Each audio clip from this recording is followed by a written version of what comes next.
In the name of Allah, the most beneficent, the most merciful. Assalamu alaikum. My name is Jaime Fletcher, or Mujahid Fletcher. I accepted Islam approximately 11 years ago after looking into many different religions and I would say bumping my head, living what some may say as a troubled youth, right? I was a leader of a gang when I was 13 years old and I had a lot of questions about life and I wanted straight answers, and I looked all around. Many people had many opinions, but when I found the Quran and I realized that this book had never been changed, I analyzed it as I had done for many other religions like Christianity and Buddhism and Hinduism, Kabbalah, which is ancient Jewish mysticism. And so when I looked into the Quran, I realized that this book was a bit different than everything else that I had studied. And when I started going to the mosque and realizing that they did have answers, I went back and forth for about a year and asked many questions. And the more questions I asked, the more certainty I obtained. And eventually I felt like I wanted to change my life for the best. And I accepted Islam. And ever since then, I found peace. I found a life free from contradiction. And I think that that is something that everybody's looking for. Straight answers, not just about the creator of the heavens and the earth and what he wants from us, but about life in general, because Islam is a way of life. So it helped me solidify my relationship with my family. Some of my family members have even gone on to accept Islam. And so now Islam is a way of life for us, is an alternative lifestyle that we don't know what we would do without it. That's become the best gift that the Creator could have given us. The toughest trial when a person accepts Islam, at least in my opinion, is when we come in contact with the Muslim community. Sometimes we look at the Muslim community and we think that whatever we read in the Quran and in the narrations of the Prophet is exactly what we're going to get from the people who are practicing that faith.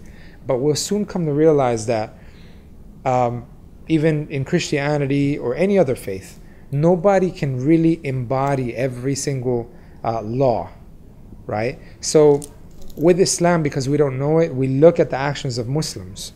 And then if someone, I remember, for example, I was trying to leave smoking cigarettes, and there was a Muslim outside the mosque smoking cigarettes. So all of a sudden I went to him and I said, is this in Islam? Is this in religion? Right? It would make it easy for me. Like if he says yes, then I don't have to leave smoking. But he said, he turned it off and he said, you're going to be a better Muslim than me, And that was the answer. And I was like, well, is it in the religion or not?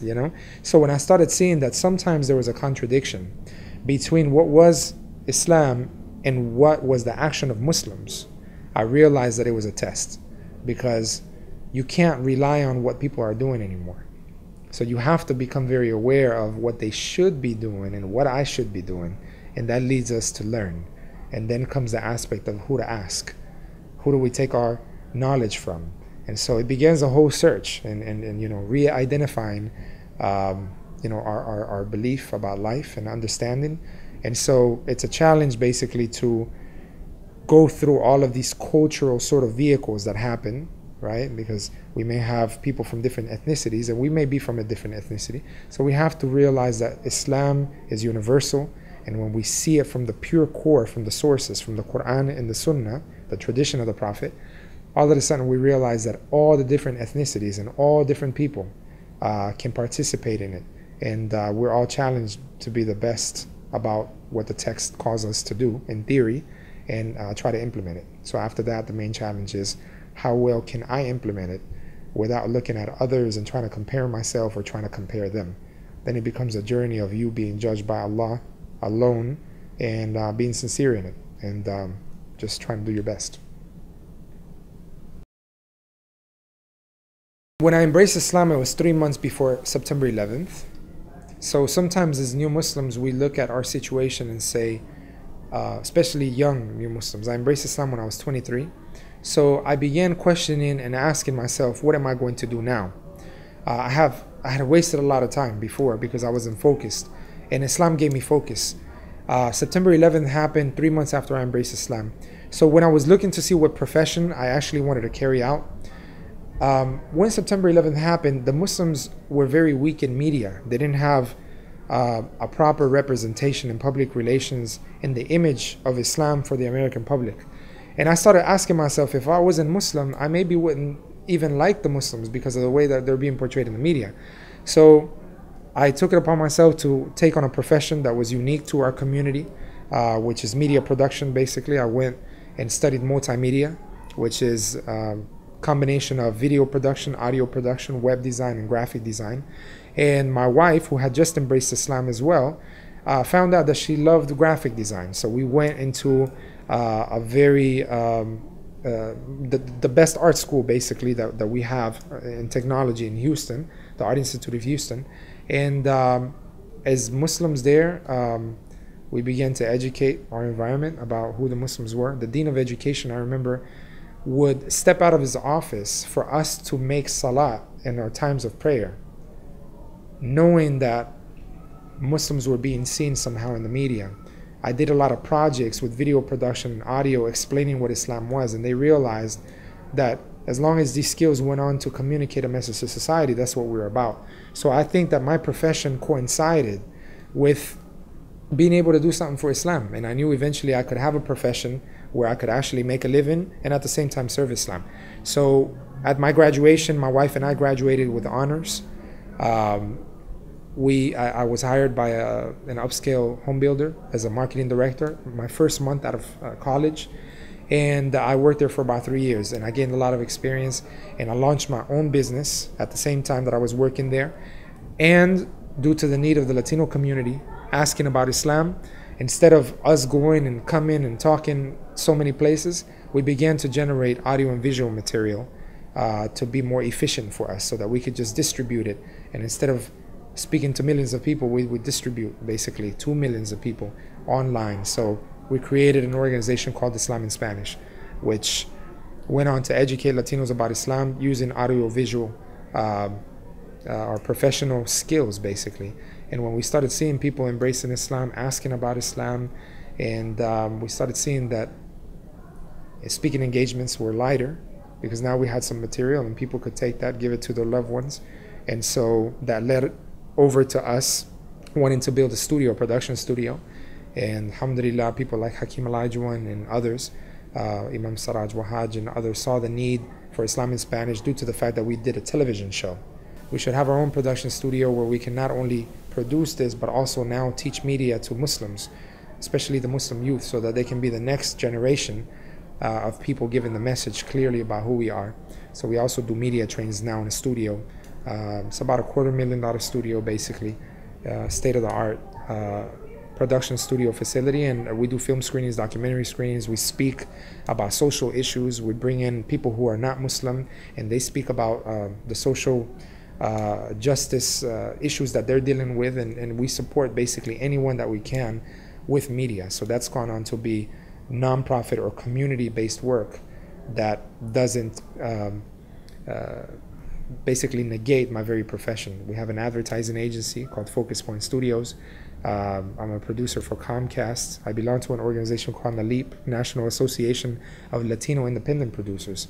So we go to Universal Studios Hollywood. I was just there with Robert Rodriguez, the director of Desperado and Spy Kids and so on. Rita Moreno from West Side Story. Dolores Huerta, who was a social activist, along with Cesar Chavez.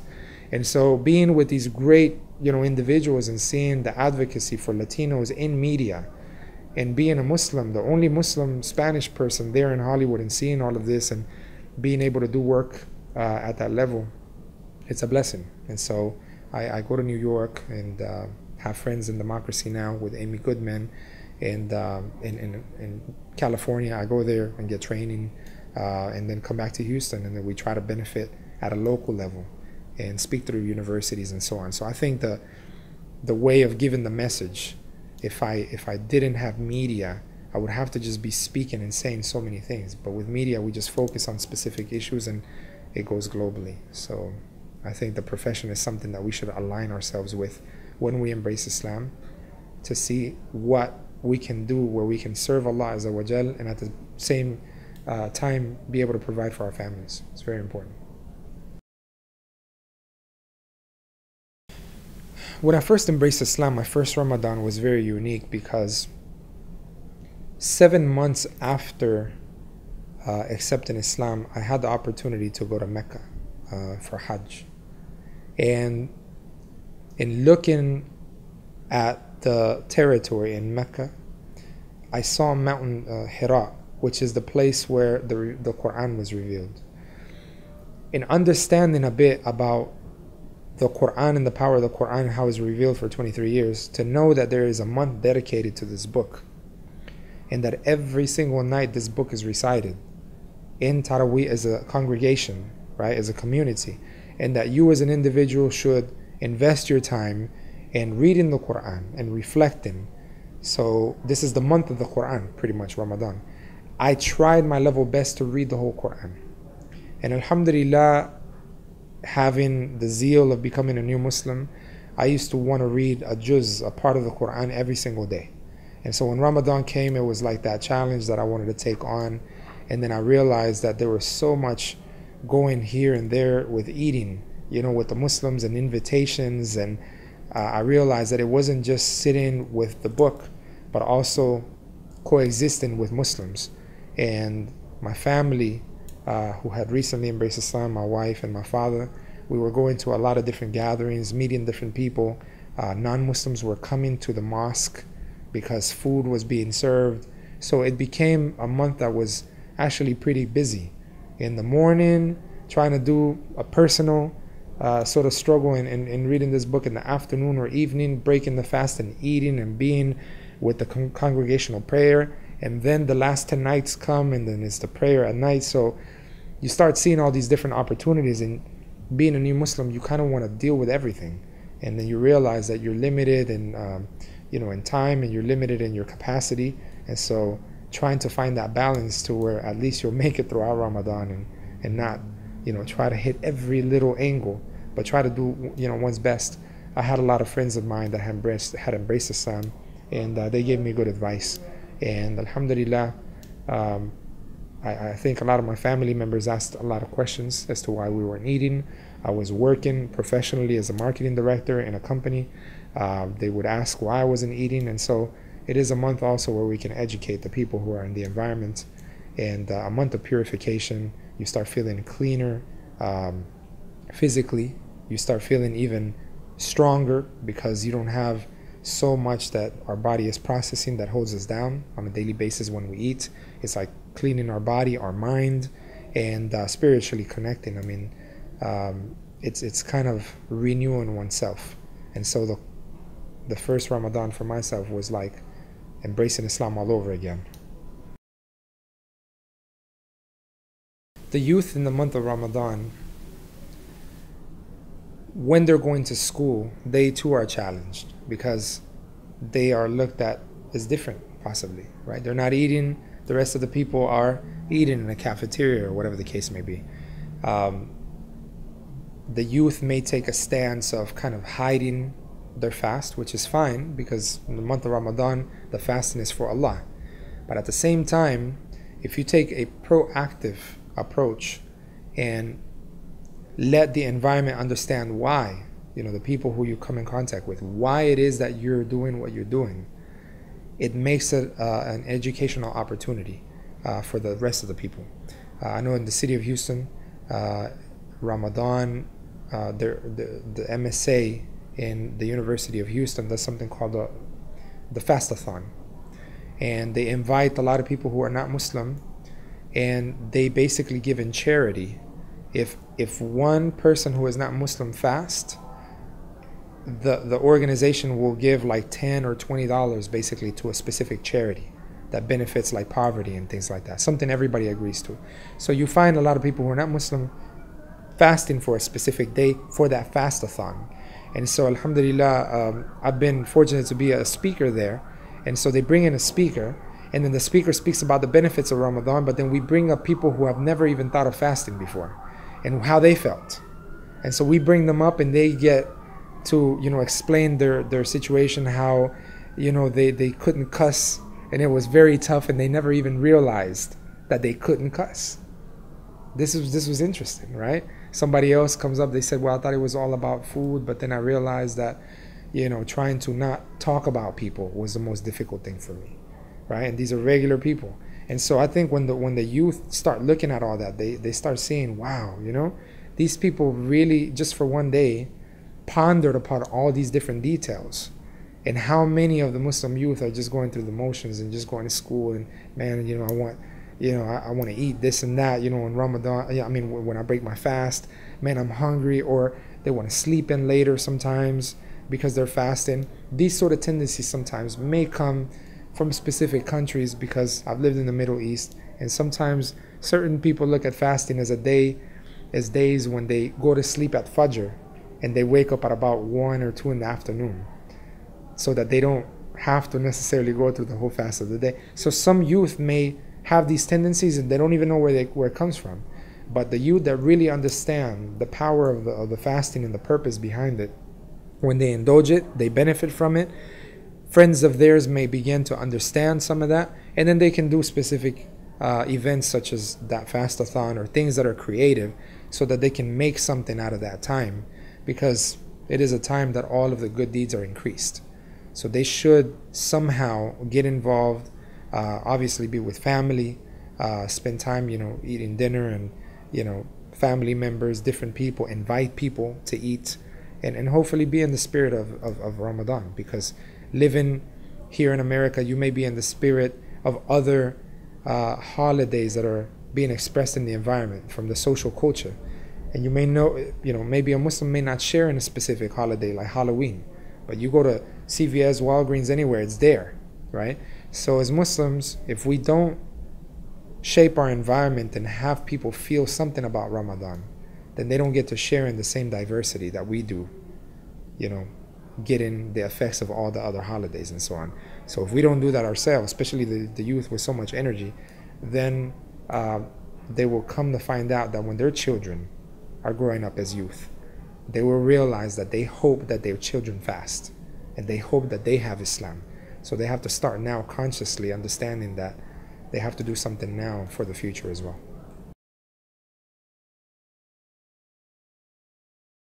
The new Muslim is like a newborn baby.